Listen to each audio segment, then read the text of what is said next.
The League of Women Voters is delighted to present this forum for the candidates to the Palo Alto City Council for the November 2009 election. I am Phyllis Castle, President of the League of Women Voters of Palo Alto. The League is a nonpartisan political organization whose mission is to encourage informed and active participation of citizens in government.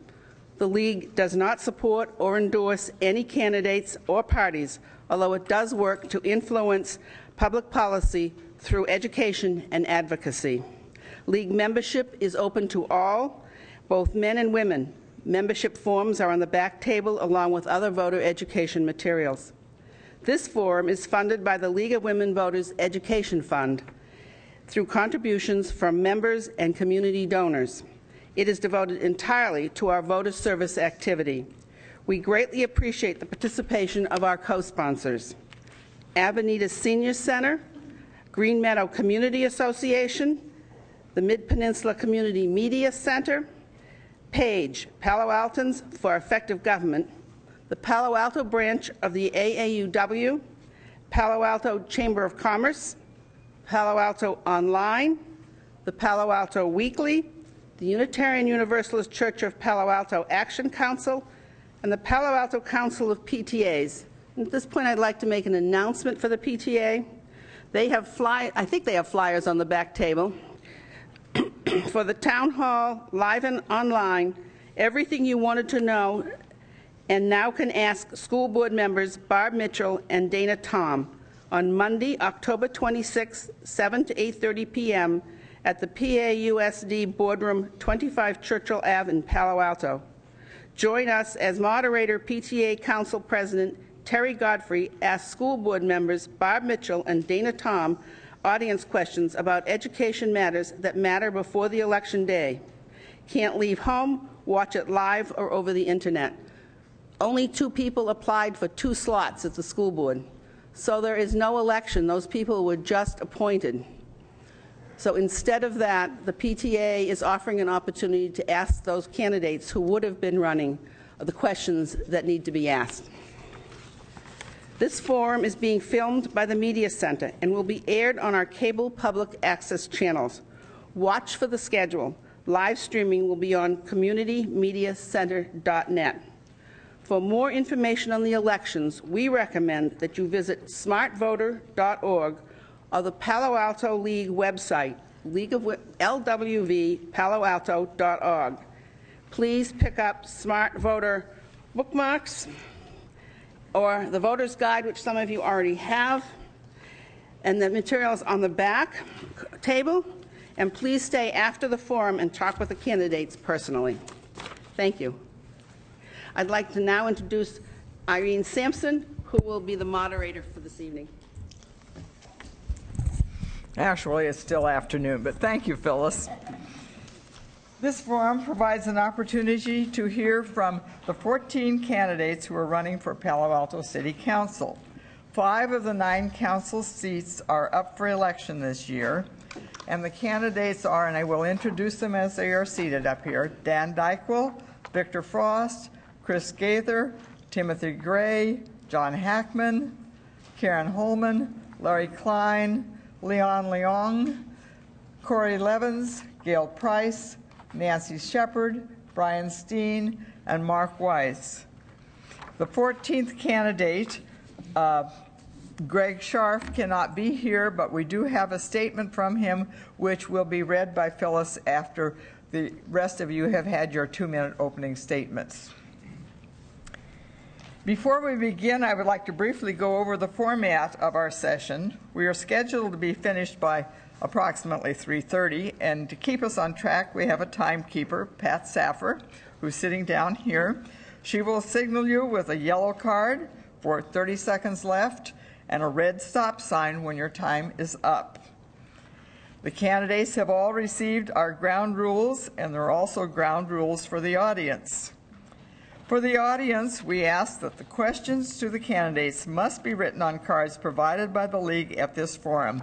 There are volunteers circling around who will give you a card if you ask for one.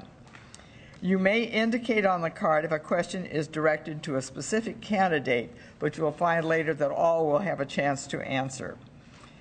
We ask that there be no audience demonstration, clapping, etc. during the forum. And please turn off all electronic devices that beep. And no cameras or photo-making devices may be used during the forum. And I will remind the candidates of some of their rules. Their responses should pertain to the question at hand, and I may interrupt a candidate if I believe you are straying from the subject. I will enforce firm time limits, especially due to the high number of candidates. The time signals you have heard are yellow and red cards, 30 seconds, and stop. If you don't stop after that period of time, I will rap my gavel and tell you your time is up. Thank you. Candidates will not interrupt each other, and they've all been asked to not bring any props into the forum room. They have the option of displaying materials and other information that they want to give to you on tables outside the forum, where you may pick them up if you haven't already. We will be taking written questions throughout the forum. This allows us to cover as wide a range of issues as possible and to be sure that questions are not speeches and are not partial for or against any candidate. Please use the cards provided, and note that although the cards indicate you can direct a question to an individual candidate, because of the number of candidates and the limits of time, we will be giving all candidates the opportunity to answer each of the questions that are asked. Our question sorters will review the cards and group questions by topic, and those who are helping us today are Arthur Keller and Alice Smith. We will begin with a 2-minute opening statement from each candidate, and they've drawn numbers for their order of speaking. After they've finished this, we will have questions we have collected from the audience. Candidates will be called on in varying order for each question, and will have up to 1.5 minutes each to respond. If you don't have a 1.5 minutes time that you want to fill, the more of you who speak less, we might be able to get to an extra question. Then at the end, we have a closing statement from each candidate of up to 1.5 minutes. And they will speak in reverse order from what they have in the opening statements. And one final note, I want to remind you again that so that we can keep this a nonpartisan environment, we ask that there be no applause or other demonstrations of support or oppositions to the candidates or their positions. At the end of the forum, we will thank them all with our applause. And now let us begin with John Hackman, who drew number 1 for his opening statement. Thank you, and I'm honored to be here. It was 25 years ago I first joined the League of Women Voters, and I'm very proud to be associated with that organization and support it these years. I've been a teacher of environmental policy when I had an academic appointment as a professor, consulting assistant at Stanford. I've worked on health matters and environmental matters in the public sphere for quite some time. I was on the board of our co-op grocery store and the Mayview Healthcare Clinic here in Palo Alto. Being chosen to speak first is random, but your vote isn't random.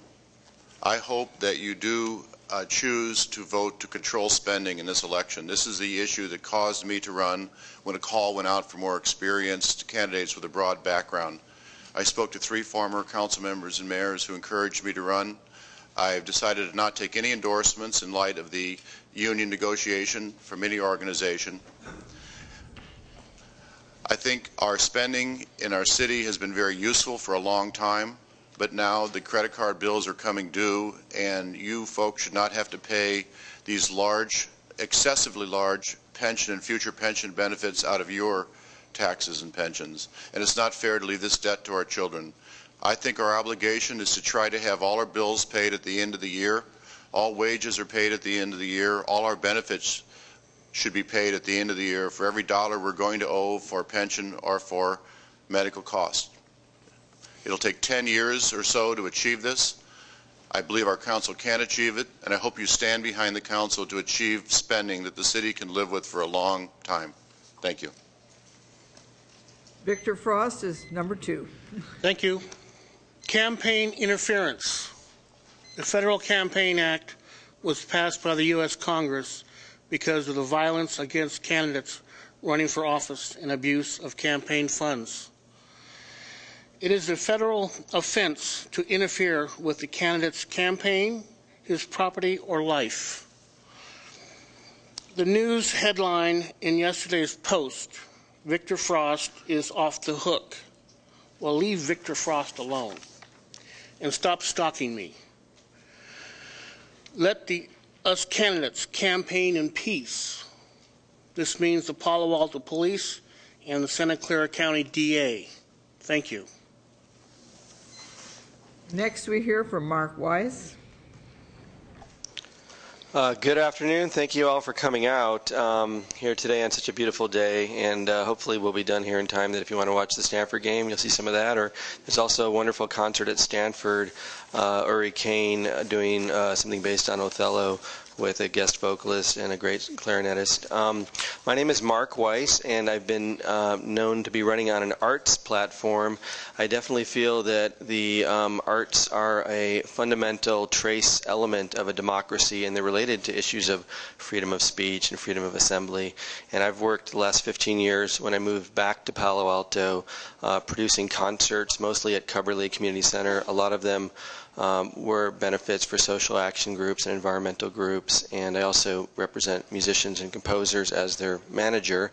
And I actually got into it because I wanted to get away from sort of the corporate sector and do something more grassroots, and I just sort of thought bringing people to Cubberley was a way to meet your neighbors and get people, you know, sort of stimulated in certain ways. And I don't consider myself a politician. I kind of got into the race kind of late, probably the last person in perhaps.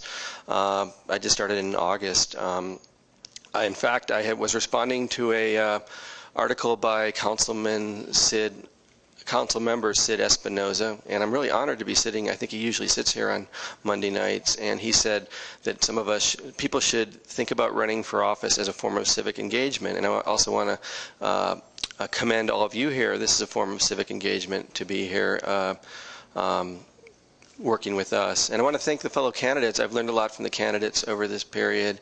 And anyhow, I hope with one of your 5 votes you will strongly consider me. I'm a gun graduate, class 82. I'm a Dartmouth graduate.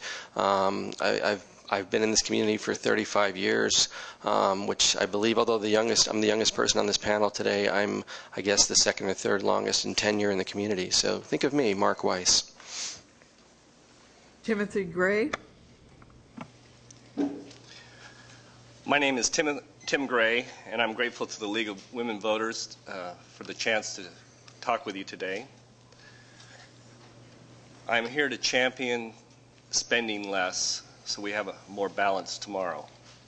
I own and operate Treasury Advocates, a consulting business that serves children's hospitals throughout the nation and also provides mergers and acquisition and tax recovery service. I'm trained as a certified public accountant, and I'm your finance guy when you choose your other 4 candidates. I work well and can cooperate with whoever you choose. I know about customer service and have a vision for our city as a world-class service organization that operates with top-notch financial acumen. Special interests have too much influence in local politics. That is why I'm not seeking endorsements or asking for campaign contributions. In appearance and in fact, I want to be free to offer absolute loyalty to the residents of this town and to the greater good of Palo Alto. Do we want leaders compromised by special interest? Absolutely not. Just say no to special interest. No exceptions, no matter how tempting the offer of big dollar mailings, marches, and influence. I do not want to be the anointed Medici, as one endorser stated, but rather I want to earn your vote in an election conversation that is won on the merits of both my positions and commitments and independence. Let me offer a couple positions. I already said spend less for a balance tomorrow. Fiscal discipline, Palo Alto must reduce the cost of government and live within its means. Meaningful structural changes are needed. This needs to happen before we put our hands in the pockets of business community that is already struggling at this time. On high-speed rail, the tracks are 30 feet from my children's playhouse, so I have an absolute passion for a quiet and safe solution. I have my back against the rail and coming out fighting. Gail Price, you're next.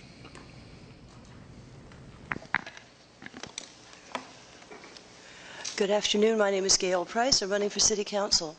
I am the Executive Director of the American Institute of Architects, Santa Clara Valley. As you may know, I've had 8 years as a Palo Alto School Board member, and I am used to serving well in the public, for the public, and I'm used to being held publicly accountable. I very much appreciate the opportunity for public service. In addition, I have a background in transportation planning and city planning of over 22 years, and in that capacity, I have managed large transit projects, about $4.2 million worth of transit projects. I've been project manager for environmental impact reports, strategic plans, updates of comprehensive plans, and have done dozens and dozens, perhaps hundreds over 22 years, policy reports and current planning reports. I bring to this race good knowledge, excellent knowledge of how government should run, and I come from the reinventing government tradition of the city of Sunnyvale. In addition, I have about 30 years of experience as a community activist, working on social issues, child care advocacy, funding for the arts, and education. I very much look forward to serving as a city council member. There are 3 general areas. One, economic development strategies need to be tuned up because we're in a very difficult and demanding period, looking at the budget carefully. Number 2, we need to do balanced, smart growth, land use, housing, and transportation. And we also need to focus on the caring community. We need to be mindful of some of the mental health issues of our students. We need to be caring as a community in respectful discussion of issues that are important. The decisions now, in fact, impact our future. A caring community also values the dignity and honor of work. A caring community values imagination, creativity, and new opportunities. A caring community also cares deeply about the arts.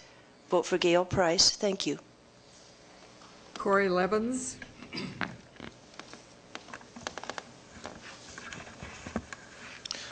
Hi, I'm Corey Levins, and I'm one of the candidates that received the endorsement of the Labor Council. Also received the endorsement of the Santa Clara County Democratic Party, the Dean Democrats, California Apartment Association, and others.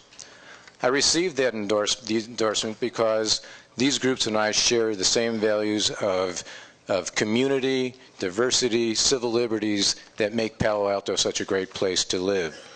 We also think that in order to solve the critical issues that Palo Alto faces, that we need serious, knowledgeable, courageous candidates that have real-world experience that will allow us to reach practical and effective solutions to the issues we face. The biggest issue by far that we face is the budget.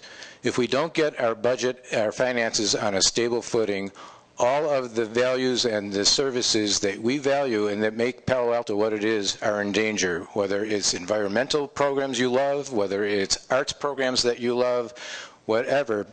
Public safety, fire, police, it all starts from a healthy financial footing.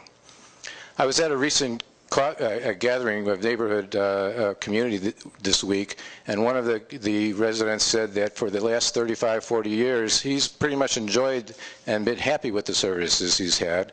And I've lived here 20 years, and I would agree with that. But never in those 20 years have we confronted the budget deficits of the size and magnitude that we face, not even during the dot-com bubble.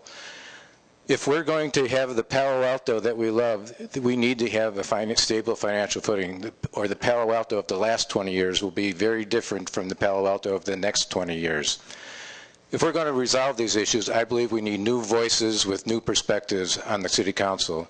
I'm a new voice, and you can learn all about me at my website, or you can call me or email me, and I'll be happy to talk. and I'll bring a new perspective to the City Council. I hope you'll support me on November 3rd. Leon. My name is Leon Leong. I grew up in Midtown in the 1960s and 70s, went away to college, worked in the South Bay for a while, and moved back to Palo Alto around downtown in the 90s since. The reason why I'm running for City Council is I'd like to see the Council focus more on specific issues related to Palo Alto rather than regional issues. Specifically, I'd like to see the Council focus on housing density. I'm opposed to increasing housing density unless traffic congestion and school overcrowding are addressed significantly first. Second is I'd like to see the Council focus each and every year on the economic health of the city. When I grew up in Palo Alto, we had 4 neighborhood shopping centers. Shopping centers where different neighbors can go for their everyday needs. Now we're down to 2, and I think we need to get back to protecting our retail areas. Specifically, I'm opposed to the business license tax because I don't feel that the business license tax will help us attract more community-serving businesses to come to Palo Alto. The third issue that I'd like to see a sustained effort on is the budget. The budget needs to be more transparent, and we need to look for efficiencies and ways in which we can restructure the government to achieve cost savings. And the final thing I think the city needs to really focus on is the high-speed rail. I voted against the high-speed rail last November because I felt it would divide the city, and I didn't think that was a wise use of money. And I would like to see the city take a much more proactive stand against the high-speed rail and allocate budget funds to fight the high-speed rail from coming through Palo Alto. Thank you. Karen Holman. Good afternoon, and thank you to the League for having this second forum, and to all of you for taking your time out on a beautiful Saturday afternoon. I've lived in Palo Alto for 34 years, and I've been involved in the community in a variety of ways, everything from tutoring programs to neighborhood associations to environmental programs to the last 8 years serving on the Planning and Transportation Commission, twice serving as chair. We have some serious opportunities and challenges facing our community, whether it's high-speed rail or housing density that threatens to overcrowd our schools or protecting the natural environment. I hope to offer my 8 years experience on the Planning and Transportation Commission and the ability and expertise to evaluate environmental documents and proposals, to review and comment on those and evaluate them, bring that to the City Council. These are also very tough economic times, times that we haven't seen, as has been alluded to earlier, times that we haven't seen in our lifetimes, most of us. The City Council, I think, is doing a very good job currently with their union negotiations. These are very difficult but challenging and necessary negotiations. We just can't sustain the benefits and retirement programs that we currently have. We're amassing literally hundreds of millions of dollars of unfunded commitments, and that just isn't sustainable. We also really need to do a much better job of not only promoting our existing retail businesses that we have here, but being more creative and proactive in attracting new retail business here. There are a number of ways that we can do that. I hope we get a chance to talk about later. And lastly, the other thing about the economy is I have some specific and targeted audits that I think we ought to perform just to make sure that our taxpayer dollars are well spent. And my last topic of interest, and perhaps the most important, is I think we need to level the playing field and honor the public trust to make sure that we have the most transparent and open process possible. And through that, I believe we can build better community, be able to make better decisions more quickly, and move on. We won't always agree, but our differences need not divide us, and we can build community through a transparent process. Thank you. Larry Klein. Thank you to the League for sponsoring this event, and thank you all for coming out on a beautiful Saturday afternoon. I see many familiar faces, but I see a number of people who I don't know, so let me introduce myself. I've lived here since 1967. My 2 sons went all the way through the Palo Alto schools, K through 12, and now my 2 grandsons are in the Palo Alto schools, an 8th grader at Jordan and a 3rd grader at Duveneck. I got involved in city matters in the early 70s and became one of the 9 co-founders of the Mid-Peninsula Regional Open Space District. And I'm very proud of the fact that the Open Space District has followed the plan we created back in 70-72 and now has acquired about 60,000 acres of open space land in our hills. I was elected to the City Council in 1981, served 9 years, 2 years as mayor, 1984 and 1989. I chose not to run for re-election in 89, and during the 90s I served on a variety of community boards, chaired the Centennial in 1993-1994, for which I was chosen as the winner of the Tall Tree Award in 1994. I became unhappy with some of the things that the city was doing in the early part of this decade and got recycled and ran for election to the council in 2005 and was elected and served as mayor last year, 2008. I think we have some extraordinary problems and opportunities facing us in the next few years. At the top of the list is our budget. Due to the major changes in our economy and also because the state has been taking money away from us, we have a structural or long-term $10 million deficit, which we have to attack.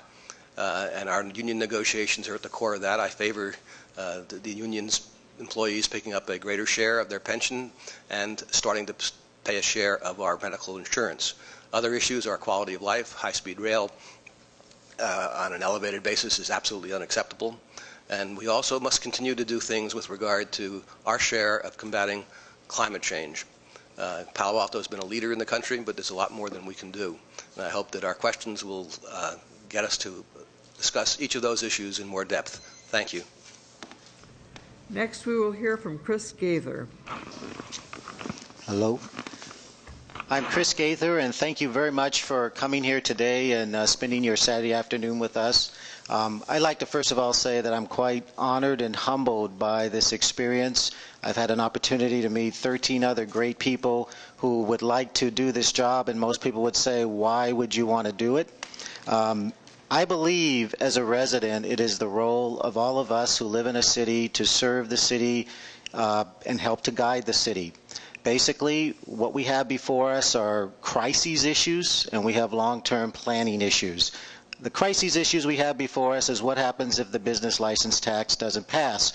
What other sources of revenue do we have available and can we creatively think of to bring in? Crises, high-speed rail. What are we going to do if the high-speed rail actually goes through and the state can get itself together and actually put the bond measure in effect, and we have to make decisions like, will it be an elevated wall, will it be tunneling, will it go across the 280 corridor? Crises is our current budget negotiations going on with the SEIU. How are we going to help them to understand that the city needs their help to pay for some of their medical benefits and to reorganize the pension? These are some of the crises issues, but long-term planning, we need a council that not only looks at what is before us, but what we want to become. I was interviewing with a gentleman that runs a financial services company not long ago, and he's from Attica, and he says when he goes back home to Attica, he's dismayed because the city has totally fallen apart. My first thought was, why not create a tourist site, you know, get Al Pacino there, Attica, Attica, Attica. And he just simply said, well, you know, we don't have the long-term planners. So bottom line is I bring experience of 30 years of work that doing so many different things that I can help this city with its crises, day-to-day items, as well as its long-term planning. Vote for Chris Gaither on November 3rd. Dan Dykewell. Good afternoon. My name is Dan Dykewell. I'm a local businessman with 20 years management experience in technology and 20 years in real estate and land use. I blend that business experience with a depth and variety of community engagement. For example, I've served many years through the local school PTAs and the last 2 as president of the district-wide council of the PTAs. During that tenure, we were able to bring the social and emotional health of our students into the district's strategic plan. I've also served on steering committees for bond measures and parcel taxes and on the 20-year facilities master plan. That plan resulted in a project list for Measure A, which is a $378 million school improvement list, which is well underway. As a Chamber of Commerce board member, I've seen through the eyes of many businesses how the city's policies and practices affect them. I'll be the only candidate with that level of experience during council deliberations aimed at improving the business climate. I also served on the Palo Alto Recreation Foundation, which provides recreational activities and city events and supports the city's recreation department. And I suggested that they consider sharing some of their funds with Partners in Education during one of the events that I co-chaired with my wife. I served on the Blue Ribbon Task Force for the Public Safety Building, which resulted in a compelling report that was adopted by the council. And that project's ready to go once financial conditions improve. As I talk to people during the campaign, many of the same themes keep coming back. Our deteriorating budget, our aging infrastructure, the impact on schools of development, how to engage our growing boomers and senior generation and use their talents, which are very, very rich, and preserving our quality of life. So as we answer these questions and I do my closing statement, you will understand how I would approach these issues strategically. Now we'll go back to the other end of the podium, Nancy Shepard. Thank you for coming today. It's a wonderful fall day and you're inside with us, so thank you. I'm Nancy Shepard and I'm running for City Council because I think our future matters. A little about me, I've been a managerial accountant for over 30 years, so I've been balancing budgets for a long time, along with showing other people how to manage within their means, other businesses. My husband and I moved here 25 years ago to raise our 4 children who have all gone through the school system and are now young adults. A few years ago, I received the Sally Siegel Award for the work that I did in the school district to equalize fundraising. It took a long time, but we got a policy put in place so that now when schools have to raise funds, they do it together and they equalize it throughout the district. So I'd like to take my skills that I've learned to build collaborations, bring in stakeholders, tackle tough issues to the broader Palo Alto community, and ask a big question. What do we want Palo Alto to look like 5 years from now or 10 years from now? We have a $10 million budget deficit.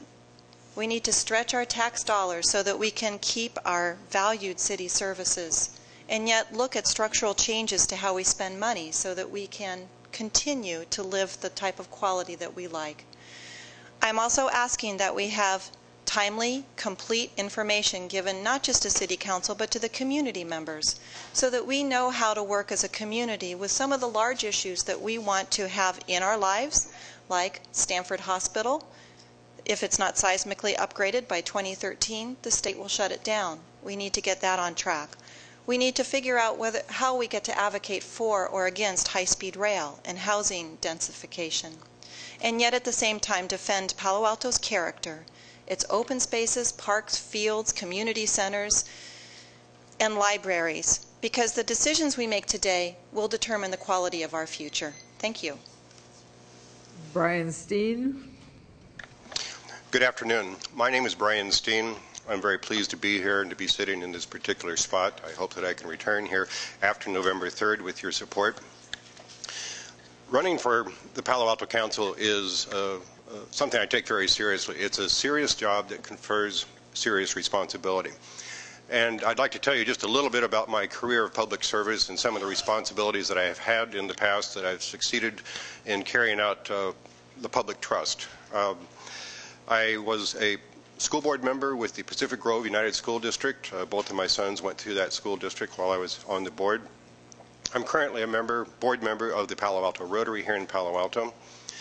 I have completed a career of land conservation where, on a professional basis, I worked with the Semper Virens Fund as its executive director and the Big Sur Land Trust as its executive director to preserve over 18,000 acres of open space along California's central coast. I've done all types of negotiations as a result of that experience, completed over 100 different land transactions, the most recent being California's first sale of carbon credits with Pacific Gas and Electric. Also performed a transaction just a year ago with Hewlett-Packard. Before that, I was a ranger with the U.S. Forest Service, and some people might say, well, what does that do to relate to the Palo Alto City Council? But I think symbolically there's a lot of skill that's transferred there. First of all, that's where I established my public ethic. I worked with the public all the time and helped the public. Symbolically, how that qualifies me, I gave directions to the lost. I put out forest fires. I performed avalanche control. Okay? And I accomplished heroic things with no money. Now, seriously, I'm here to work with the city. I would like to tell you more about my background. I know I'm losing time. I am endorsed by the Sierra Club. I decided to turn down the endorsement of the unions. I felt that was a conflict of interest. Nonetheless, I'm very concerned about our positions with our salary disparity right now that we have with our employees. Thank you very much. And now, Phyllis, do you have the statement from Greg Sharp?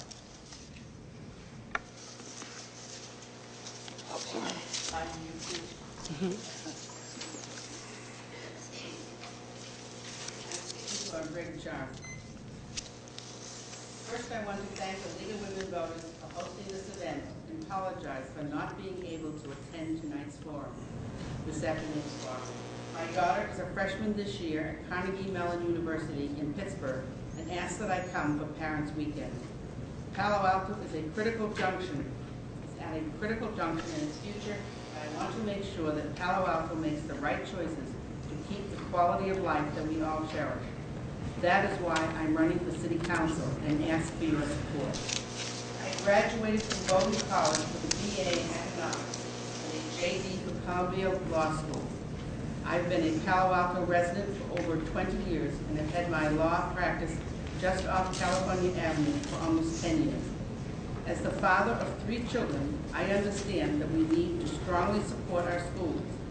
As an attorney and a Palo Alto resident, I have had extensive experience with land use issues facing our local business community, and issues that affect the day-to-day lives of the people in our community. Vote for me if you want the city to be firm in its resolve with its unions to control its pension and health care obligations. City pension costs have increased 86% for SEIU and management employees over the last 5 years. It is critical to the future of the city that the retirement formula for city employees and health care benefits be addressed in a manner that doesn't continue to risk Palo Alto's financial future and its ability to provide the services our residents need. Vote for me if you strongly oppose ABAG's mandate to build 2,700 new housing units in Palo Alto. Palo Alto can only accommodate very limited future growth. Our schools and services are nearing capacity. We must say no to ABAG's attempts to force a change in the character of our city. Vote for Greg Sharp.